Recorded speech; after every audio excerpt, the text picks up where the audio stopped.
They say old houses whisper secrets, but some scream them. I should have never pried up that floorboard.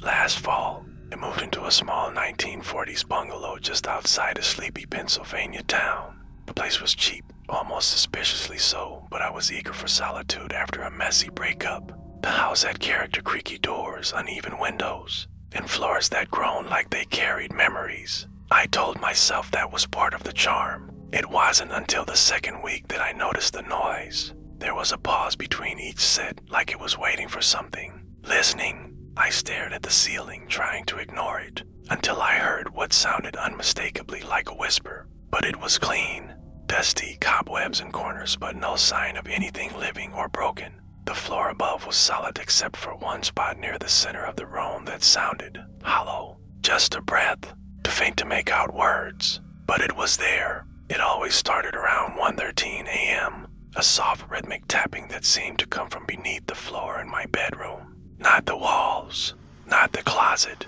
the floor. Tap, tap, tap, tap. The tapping hadn't started yet, but I could feel it coming like a storm rolling in. Inside, I found what looked like personal items. A child's hair ribbon brittle with age, worn photograph of a woman holding a baby, a small wooden toy carved crudely in the shape of a rabbit, and a note, folded, yellowed, nearly disintegrated. Wedged the screwdriver under the edge of the hollow board and lifted. It came up with a sharp creak that echoed through the room. Beneath it was a dark void about the size of a showbox. My flashlight's beam revealed a narrow cavity between the joists, lined with dry insulation and something else. She told me the house had been vacant for 6 years. Before that, a woman had lived there alone, elderly, no children, no good. Tapping came through the floor beneath me, always 1:13, always steady, and then came the whispering. Not breathy this time, not vague, died in her sleep.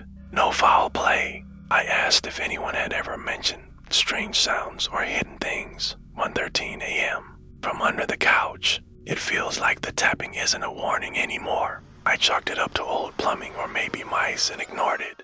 That was my first mistake. The tapping returned at 1:13 on the dot. Louder this time. More urgent. Like it knew I'd found the cache.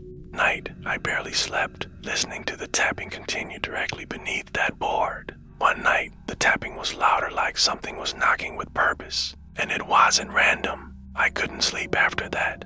The next day, I combed through the crawl space under the house with a flashlight and a can of bug spray, expecting to find a raccoon or broken pipes. I knelt and tapped the wooden plank. It echoed. The others didn't. I pressed on it. It gave slightly like it had been lifted before. But the dread followed me. I dreamed of the woman in the photo, her eyes black and hollow, her mouth wide open, whispering things I couldn't understand. Sometimes I woke up gasping, thinking I had heard tapping on the motel floor. I told myself I wouldn't touch it, that I was being ridiculous. But 3 nights later, I couldn't take it anymore. It was 1:07 a.m. I sat on the bedroom floor with a flathead screwdriver and a flashlight, heart pounding. Something wrapped in a black cloth. I reached in and pulled it out.